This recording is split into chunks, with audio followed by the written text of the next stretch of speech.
Hello అందరికీ, welcome to my channel. ఈరోజు vlog ఏంటంటే ఇడ్లీ తినాలనిపించేసరికి ఇడ్లీ అయితే ప్రిపేర్ చేస్తున్నాను.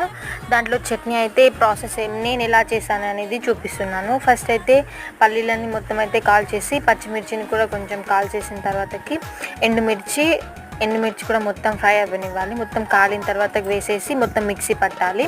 మిక్సీ పట్టిన తర్వాతకి మన ఇంట్లో ప్రిపేర్ చేసిన కారం ఉంటుంది కదా, ఆ కారం వేసేసి మొత్తం అయితే మిక్సీ పట్టేసుకోవాలి. మిక్సీ పట్టేసుకున్న తర్వాత పోపు కోసం అనేసి ఆయిల్ వేసేసి ఆయిల్లో జీలకర్ర కరివేపాకు వేసేసి మొత్తం అయితే ఫ్రై అవ్వనివ్వాలి. ఫ్రై అయిన తర్వాతకి ఈ చట్నీ వేసేసి అయితే దించుకోవాలి. టేస్ట్ అయితే చాలా బాగుంటుంది. ఇడ్లీలు అయితే రెడీ అయిపోయాయి. టేస్ట్ అయితే చాలా అంటే చాలా బాగుంటుంది. మీరు కూడా ఇలా ట్రై చేయండి. చట్నీ అయితే చాలా టేస్టీగా ఉంటుంది. నచ్చితే లైక్ చేయండి. Thank you.